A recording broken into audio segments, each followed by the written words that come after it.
Oke guys, welcome back to The Traders Note bersama gue Rangga Wardana. Dan seperti biasa di hari weekend ini gue lakukan yang namanya analisa mapping forex untuk mempersiapkan trading selama 1 minggu ke depan.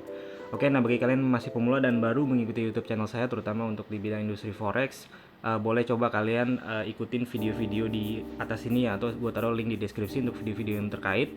Di situ gue ada bahas mengenai bagaimana cara gue membuat watchlist dulu berdasarkan custom currency strength dan weakness, baru kita melihat analisa secara teknikal dan kita menentukan entry itu seperti apa. Oke, kita lakukan analisa dengan 4 langkah dalam melakukan analisa. Yang pertama adalah step kita sebagai analis, yaitu kita melakukan identifikasi dan memprediksi. Apa yang kita identifikasi dan prediksi adalah tren dan momentumnya. Baru setelah itu kita menentukan cara entry berdasarkan karakter dan style trading dan berdasarkan chart pattern atau candlestick pattern seperti itu. Oke, sebelum kita mulai jangan lupa untuk klik like, subscribe, dan share. Klik juga link di bawah ini di deskripsi ya untuk kalian bergabung di channel telegramnya The Traders Note. Mari kita masuk ke konten materi. Nah, oke, yang pertama itu gue akan bahas biasanya itu dari gold terlebih dahulu ya. Nah, gold ini pada akhirnya dia berhasil drop ya pada saat NFP kemarin, dan ini sesuai dengan video analisa beberapa minggu yang lalu ya, 1-2 minggu lalu gue ada katakan bahwa gold ini saatnya untuk drop besar gitu ya. Nah, alasan utamanya kenapa? Alasan utamanya adalah dia terjadi rejection beberapa kali di EMA 50 dan EMA 200. Oke, ini adalah chart dari gold ya. Di sini gue munculin daily chart ya untuk EMA 50 dan EMA 200 itu yang moving average warna biru dan warna kuning di sini. Kalian perhatikan beberapa bulan lalu ya, Juni 21 Juni itu dia terjadi impulsif ya, gerakan impulsif kuat dan itu menembus daripada EMA 50 dan 200 di sini. Lalu dia terjadi gerakan korektif ya, reject beberapa kali di EMA 50 dan 200. Nah, di sini dia sempat sideways, naik turun dan pada akhirnya dia membentuk yang namanya double top ya. Double top lalu dia akhirnya jatuh. Nah, kalian perhatikan sebelum terjadi double top pun di sini dia terjadi ekor panjang ya, seperti semacam pin bar, dan ini semakin mengkonfirmasi gerakan jatuhnya itu. Oke, nah kebetulan pada saat NFP kemarin dia terjadi breakdown support di sini, dan kemarin itu kita entry ya ketika di sini supportnya jebol dan sebelum dia break ini terdapat inside bar. Kalau di H4 kalian perhatikan di sini ya, di sini ada inside bar, ada semacam inside bar, dia break di situ. Nah, ketika entry kemarin saya di NFP tersebut, saya masuk ke chart H1 ya, dan di sini saya melihat dia terjadi breakdown support. Dan ketika ini entry, saya pasang stop loss di atas sini sekitar 150 pips, dan currently lagi running di sekitaran 300 pips I think. Yap, 270-an pips. Dan ini sebenarnya masih cukup kuat untuk turun ya. Kita udah take profit parsial sebagian, dan harusnya paling tidak dia bisa drop ke sini nih. Itu di target external Fibonacci ya, tarik dari low ke high sebelum double topnya, lalu dia jatuh, harusnya targetingnya ke 1730 at least. Dan kalau misalkan seandainya lanjut mappingnya adalah dia bisa sampai ke level bawah 1700 ya, 1700 di sini. Nah, sayangnya kalau untuk cari entry saat ini ya, dengan gerakan yang sudah impulsif jatuh dan sekarang pun udah membentur semacam area support di sini sekitar 1763. Jadi mungkin sekali kalau si gold ini terjadi pantulan ya, tapi pantulannya mungkin bukan pantulan yang kuat gitu.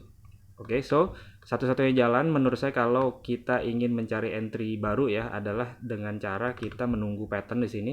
Oke, semacam misalkan membentuk flag pattern ya, bearish flag, lalu bisa dicari untuk lanjutan trading sell ke bawah.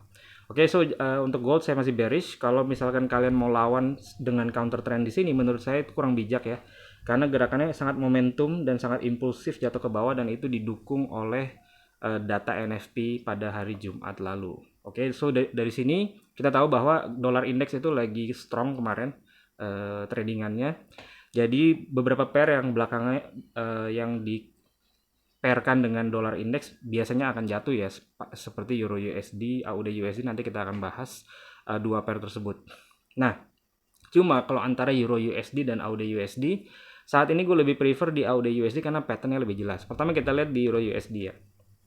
Oke, di sini kita pakai template yang sederhana dulu. Gue hilangin dulu EMA 200 di sini. Ya. Nah, si Euro USD kita identifikasi ya. Apa yang bisa kita identifikasi? Tren dan momentum. Kalian perhatikan kemarin itu dia trennya jatuh ke bawah dan di sini dia membentuk pattern yang namanya falling wedge. Nah, falling wedge ini berada di area support ya. Jadi di dalam daripada area support kuatnya di sini.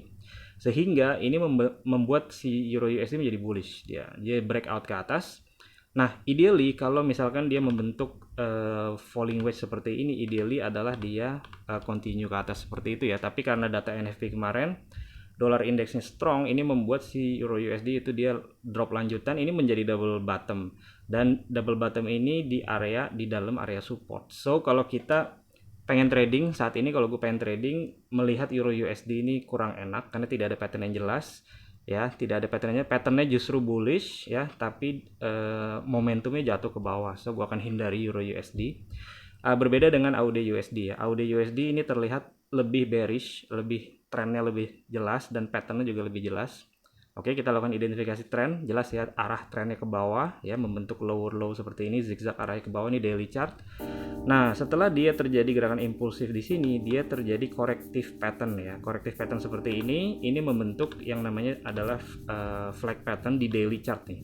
Nah, oke, jadi dia membentuk patternnya di daily chart dan itu adalah bearish flag ya, sehingga ketika nanti ini confirm harusnya dia bisa drop panjang ya, paling tidak itu 1:1 dengan pole-nya di sini. Jadi kalau kita tarik pole-nya, jadi tiang awalnya, oke sebentar kita tarik dan lalu kita copy ya,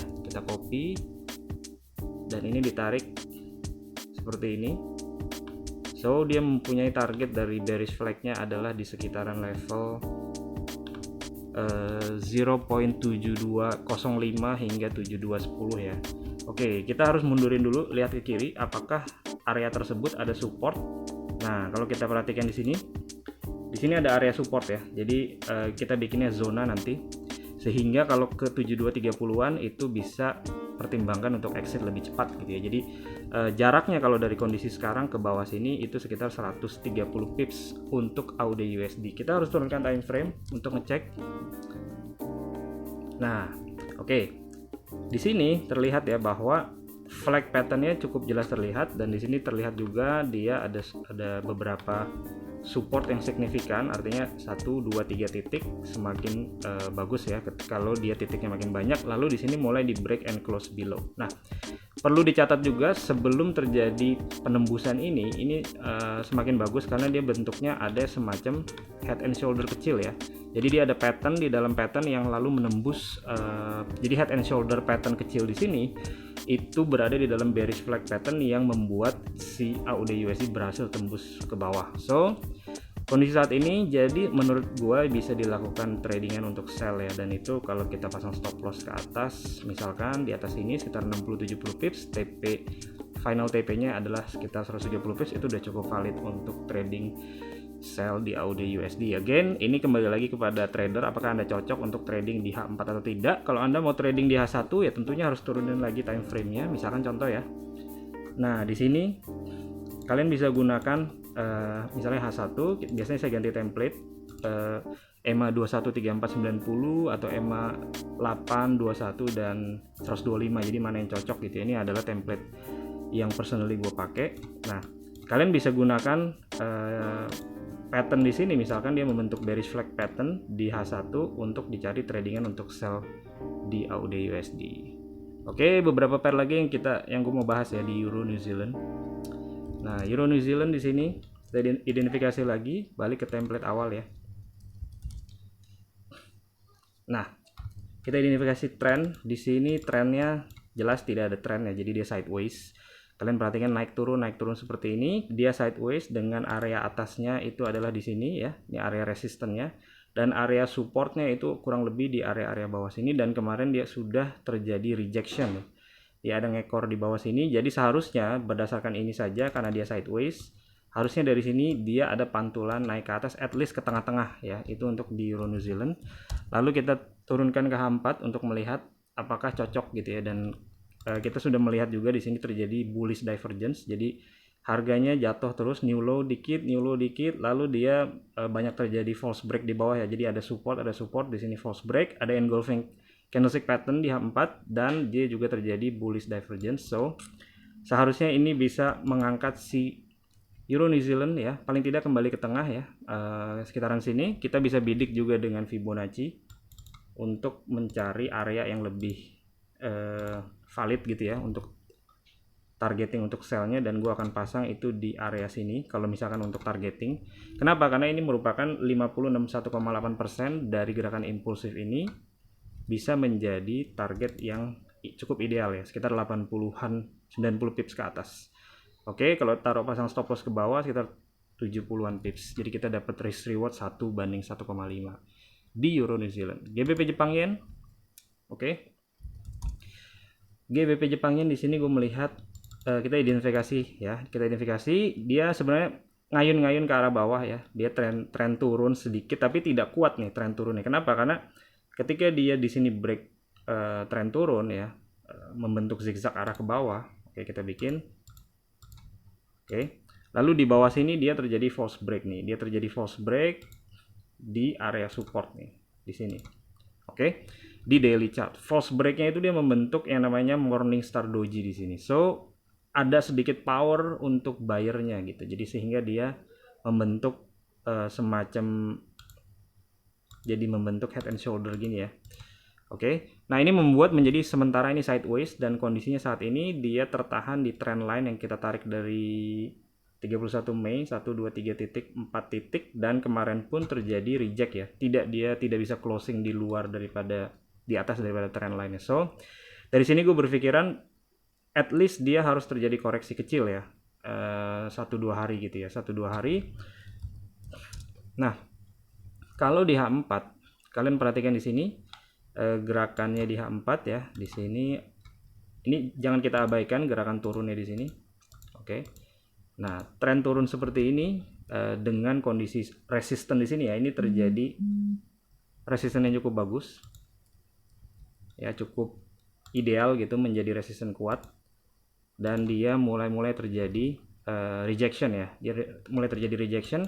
Kalau kalian perhatikan juga bentuknya sudah semakin membentuk yang namanya head and shoulder kecil ya. Gitu. Ini mungkin akan terlihat di H1 ya. Kita akan masukin ke H1. Nah, kalau kalian perhatikan di sini sudah jelas terlihat ya, di sini bahu kirinya, di sini mungkin menjadi kepala, dan kalau dia itu reject dari level resistance di sini harusnya dia bisa drop cukup kuat nantinya. Oke, at least paling tidak dia harusnya bisa kembali ke area support ya. Kita boleh cari seperti tadi. Nah, di sini bisa menjadi targeting at least targeting minimal ya. Kalau kita ambil dari bahu kanannya nanti itu dropnya sekitar 80 pips, atau bahkan dia bisa sampai ke level 78,6 di sini. Oke, sebagai targeting berikutnya. Nah, ini peluangnya cukup lumayan ya di market yang bolak-balik cenderung sideways seperti ini. Oke, lanjutnya gue akan buka di USD CHF ya, dimana ini didorong juga oleh dollar index yang lagi strong momentumnya. Jadi seharusnya nih kita identifikasi lagi, di sini dia naik ya, membentuk head and shoulder, lalu dia jatuh impulsif. Oke. Di sini pun ketemu semacam area support dan dia terjadi engulfing candlestick pattern di daily chart, lalu dia impulsif naik ke atas. Oke. Nah, jadi dia di tengah-tengah, tapi sebenarnya resisten kuatnya itu di atas ini. Oke, jadi keadaan seperti ini gue akan tunggu kalau untuk entry misalkan kita bisa turunin ke H1 ya.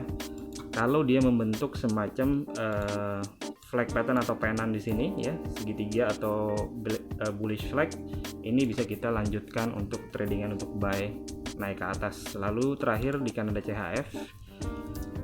Oke, Canada CHF. Nah, di sini dia terjadi double bottom ya, dia terjadi double bottom, identifikasi trennya dia turun tapi double bottom. Nah, sayangnya tidak ada bullish divergence, dan di sini pun kalau kita perhatikan dia mulai break daripada trend line-nya. Oke, jadi ada trend line yang cukup signifikan. 1 2 3, di sini dia breaknya pakai inside bar. Kalau kita zoom sedikit. Oke, di sini pada saat dia turun ini membentuk zigzag ke bawah ya. Lalu ini area supportnya, area supportnya yang harusnya di sini di break ya, dia resisten di break dan harusnya dia bisa menjadi area support nanti untuk di tradingin buy ke atas seperti itu. Oke, dan ini targetingnya at least harusnya dia bisa kembali ke area resistance yang di sini ya, sebagai targeting awalnya. Jadi kalau kita dapat di area bawah sini bisa sekitar 90-an pips untuk bullish naik ke atas di Canada CHF. Oke, sekian video hari ini. Semoga bisa membantu dalam trading Anda, dan seperti biasa, plan your trade, trade your plan, be disiplin, tetap konsisten. I'll see you guys in my next video. Bye.